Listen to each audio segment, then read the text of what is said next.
Hi friends, welcome back. If you're new here, my name is Jodey, and I share content on intentional living, motherhood, DIY, homeschool, all sorts of fun stuff. Thanks so much for joining me. In today's video, I'm going to be sharing with you an update about week number 1 of my 2024 Life Reset. This video is a part of a series of videos in which I'm sharing with you for the entire month of January how I'm going to be resetting my life for 2024. This largely includes just re-implementing habits and practices, things that may have fallen away over the recent holiday season. So if you haven't yet watched my first video in this series of videos, I'll link it for you here. Go check it out and then come on back.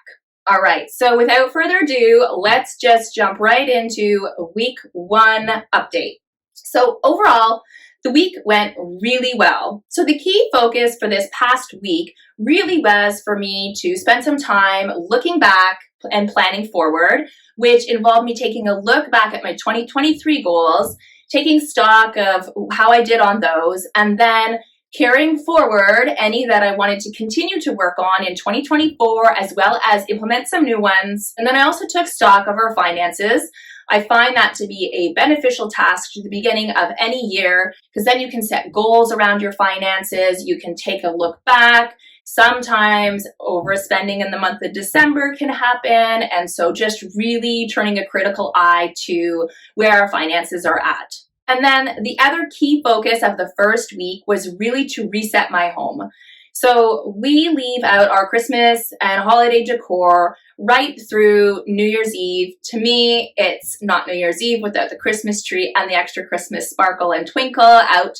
So I like to leave it up so we can enjoy it on New Year's Eve as well. But then as soon as that calendar flips to January, it's like a switch goes off in me and I am ready for it to go away. So in light of the fact that I have 3 little ones running around, I had to return to work last week.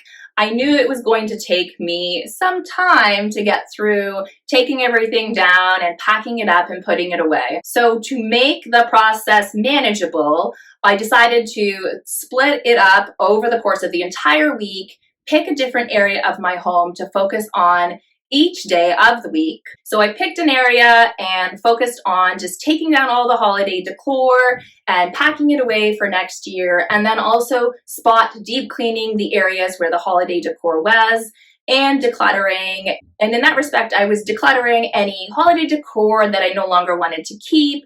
And as well as I was transitioning gifts into everybody's rooms that they received for the holidays, we were taking a look at what we had and essentially if we had doubles or things that were really similar to each other, decluttering those items as new things come in, the old things go out. So making room for our new stuff. So with the holiday decor packed away and spot deep cleaning done and some decluttering finished, I was able just to reset things and sort of freshen up spaces, which was really nice.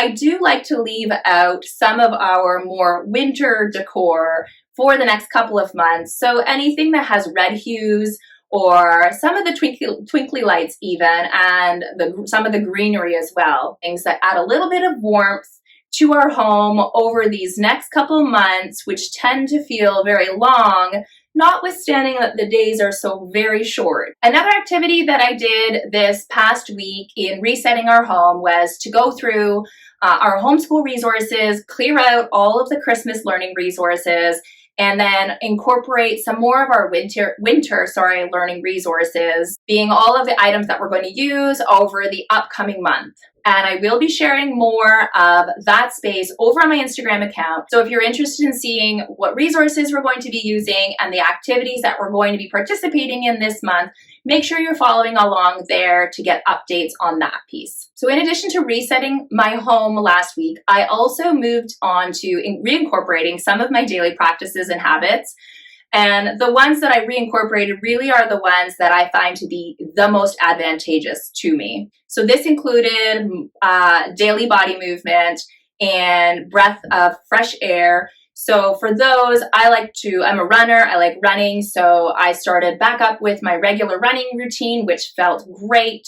It doesn't need to be running for you. If there's another way you like to move your body, be it yoga or Pilates or just dancing with your kids, whatever it may be, that's great. The idea really is just to move your body every day.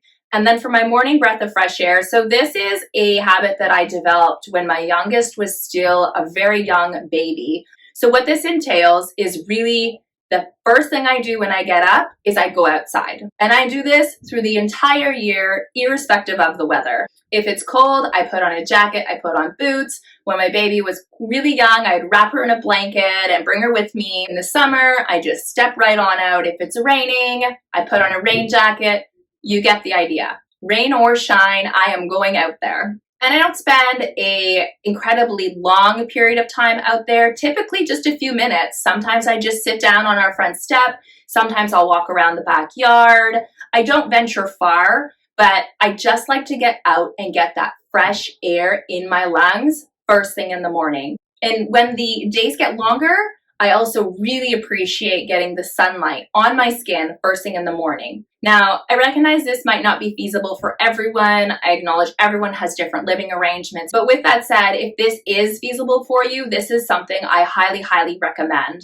Getting out first thing in the morning and getting that sunshine and getting that fresh air is so reinvigorating. I find that it just creates such a positive start to my day. So if this is something that's feasible for you, I highly recommend it. This past week, I also re-implemented some of my practices from my morning routine, such as my skincare routine, and taking a little bit of time first thing in the morning when I get up, just to sit down with my to-do list, taking a look through it so I have an idea of what's on my radar that day and things I need to take care of. I find just taking even 10 minutes to do that in the morning really helps set me up for success during the course of the day, because I'm going into my day knowing what's on my radar, or as I like to refer to it, on my docket for that day. Now, looking forward to week number 2 of 2024 Life Reset.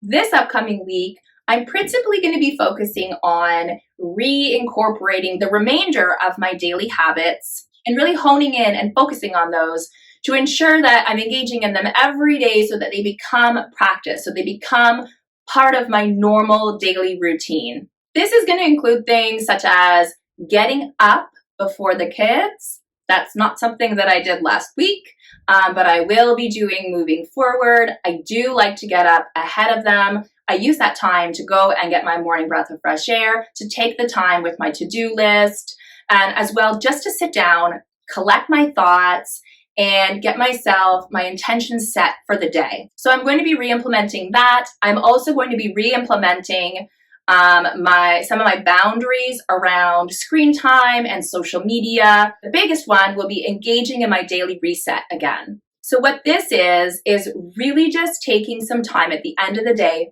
15 to 30 minutes, where you go around your home and reset things, ensuring that you don't have a sink full of dishes, the kitchen counter is clean, the toy room or wherever you have your children's belongings isn't a disaster. There aren't things strewn all over the place. Basically, things are just put back in their home and tidied up. So I like to take the time to ensure all of these things are back in place at the end of every day, because I do find that it makes a massive difference for us the next day. And if this isn't something that you already do, it is absolutely one that I recommend you start implementing. This upcoming week, I'm also going to start reincorporating elements of my weekly reset, because yes, I do a weekly reset in addition to a daily reset. Honestly, you guys, the resets are just so helpful. In any event, this would be things like meal planning, creating grocery lists, doing meal prepping ahead of time, those sorts of tasks. And so I'm going to be re-implementing some of those elements this upcoming week, but that really will be the focus of week 3. So stay tuned for more on that. And as with last week, I am going to be sharing glimpses into everything that I'm doing this week, again, over on my Instagram stories. So make sure you're following along there so that you can catch glimpses of that. And for those who have subscribed on my blog to follow along with me in real time, thank you. I am so appreciative of you being here and undertaking all of this with me. If you haven't yet subscribed and you want to join, check out my blog. I will link it below. Hit that subscribe button and I will send you the weekly checklists of the things I'm working on in advance of each week so you can follow along with me in real time.